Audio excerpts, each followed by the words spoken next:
Bonjour à tous. Alors Christian et moi, on est chargés de vous faire l'expérience en live et on a décidé de vous présenter de l'adhérence moléculaire. Alors c'est comme l'a dit Stéphanie, c'est pas quelque chose de facile. D'habitude on le fait sous flux laminaire ou sous hôte, sous un environnement extrêmement propre. Donc c'est pour ça d'ailleurs que vous êtes rentrés par le haut pour pas passer devant lui et ne pas déplacer de poussière ou quoi que ce soit. Donc j'espère que tout va bien se passer. Alors moi je vais juste me charger de tout ce qui est explication pour que vous puissiez comprendre ce qui va se dérouler en fait. Et je vais quand même commencer par vous expliquer un peu en quoi consiste notre métier et justement ce qui nous amène à faire de tels montages. Donc nous fabriquons nous des optiques. Alors on fait des lentilles, des prismes, toutes sortes d'optiques. Et bien sûr il y a plusieurs étapes, mais dans notre métier la plus importante, celle où il faut être le plus rigoureux, c'est celle qu'on fait le plus souvent à la fin. C'est l'étape du poli. Et cette étape se fait sur un tour d'opticien. Donc Christian m'a pris en photo à l'œuvre dans notre atelier pour vous prouver que je peux travailler également. Et,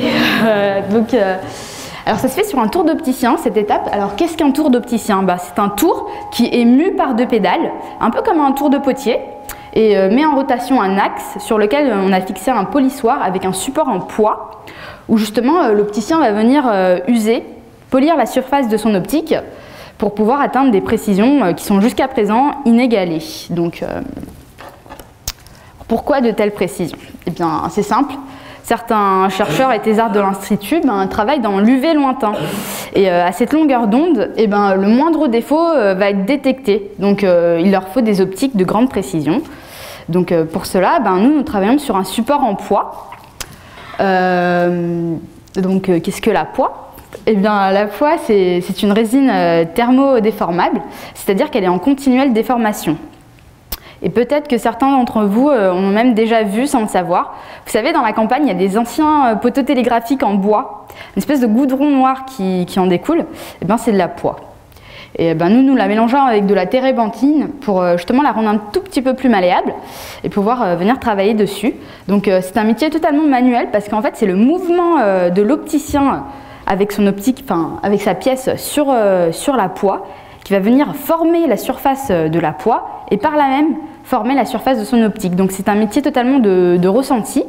C'est en fonction de ce que l'opticien ressent, il va modifier son mouvement et atteindre de grandes précisions. Et le grand paradoxe dans notre métier, c'est que ce métier artisanal nous permet de faire de grands projets spatiaux, comme ici le dernier projet qui a été conçu dans nos locaux, Solar Orbiter. Alors c'est un projet qui a été initié par l'ESA, qui va consister à envoyer 2 télescopes le plus près possible du Soleil pour le prendre en photo. Donc pour vous donner une idée des précisions qu'on arrive à atteindre, le miroir qui se trouve à droite de la photo, on nous avait demandé de faire 1 nanomètre 5 au niveau de la régularité de la surface, c'est-à-dire la forme générale de la pièce. Alors au nanomètre c'est un peu difficile à visualiser ça, donc je vais vous le mettre à l'échelle de la France. C'est comme si on prenait une route qui va de Lille à Marseille, 1000 km, et qui avait moins de 2 cm de dénivelé dans cette route. Et au niveau de la rugosité, donc la peau d'orange de la surface, on a réussi à faire moins de 2 dixièmes de nanomètre. Donc on arrive enfin à notre présentation quand même, l'adhérence moléculaire, ce qu'on appelle également les forces de Van der Waals. Alors pour vous donner une idée assez globale de ce que c'est, c'est lorsqu'on va mettre la surface de 2 optiques en contact proche et que ces surfaces vont s'adhérer moléculairement en surface et ne former plus qu'un. Donc pour vous montrer vraiment l'intérêt de ce mode de montage, j'ai pris la chaussée des géants, qui est un miroir segmenté qui a également été conçu ici.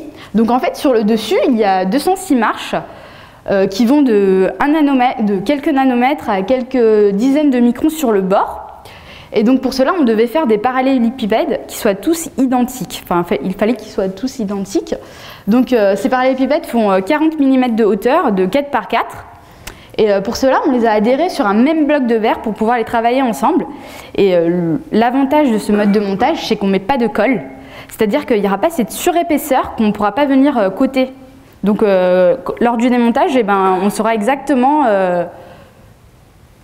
mesurer les pièces, on saura la cote exacte des pièces. Donc, de plus, le fait de ne pas mettre de colle, eh ben, il n'y aura pas de défaut angulaire. Ce qui veut dire qu'à la fin, lors du montage, eh ben, s'il y avait un défaut angulaire, eh ben, il se serait répercuté en fait, sur toutes les pièces. Et donc, on n'aurait pas pu réussir à faire ce genre de précision, car en fait, les marches sont au 10e de seconde d'arc, donc ce qui est plutôt pas mal. Donc, alors pour faire l'adhérence, comme je vous l'ai dit, c'est la propreté qui est extrêmement importante, mais il y a 3 conditions également pour pouvoir adhérer 2 pièces. Eh bien, il faut que les pièces qui vont être adhérées soient complémentaires. De plus, le poli doit être récent, il ne doit pas y avoir d'oxydation.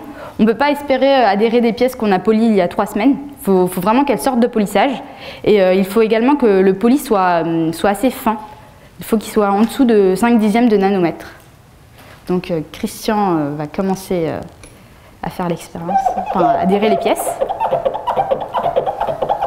Alors là, il nettoie les pièces à l'aide d'un chiffon imbibé d'éthanol. Alors si vous n'entendez pas au fond de l'amphi ce petit bruit que j'entends là, eh ben, c'est qu'il ne le fait pas bien.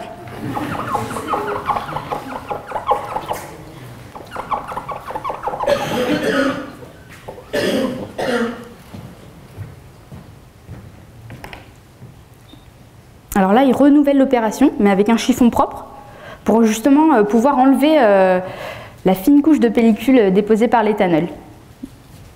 Et il faut vraiment que les surfaces soient totalement lisses. Et il va continuer à nettoyer avec un chiffon propre tant qu'il ne sent pas que les pièces glissent littéralement, glissent. Il doit sentir que ça glisse comme s'il n'y avait vraiment rien.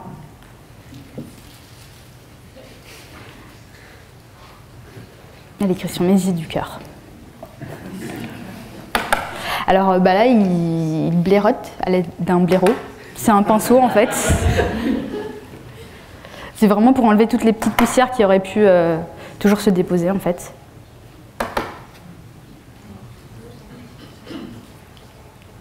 Alors là, il est en train d'achromatiser les pièces. Alors vous êtes censé voir les franges d'interférence. Alors, il n'y a qu'une tente normalement. Il n'y a qu'une tente, donc les pièces sont vraiment complémentaires. En fait, les franges d'interférence, c'est de l'air en fait qu'il y a entre les 2 pièces. Un petit peu d'air. Alors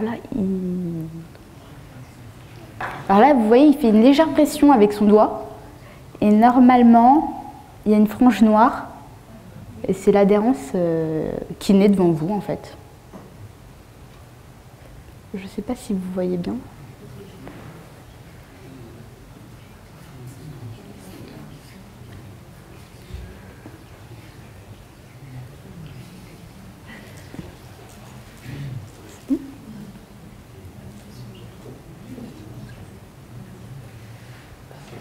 Donc les franges ont disparu. Alors les 2 pièces sont adhérées.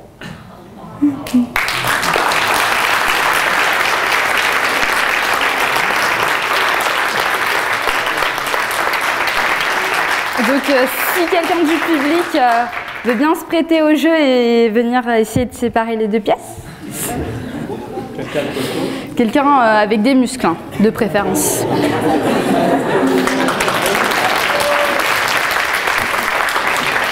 Oui, tirer, peut glisser, c'est de l'effet. Allez, plus fort. Ah ouais.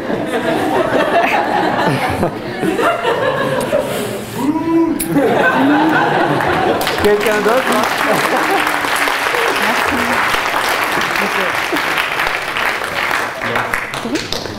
Donc, ce qui est super, c'est que comme il n'y a pas de colle, et ben, quand la lumière elle passe à travers, et ben, il ne peut pas y avoir d'interface vers colle si on avait mis de la colle.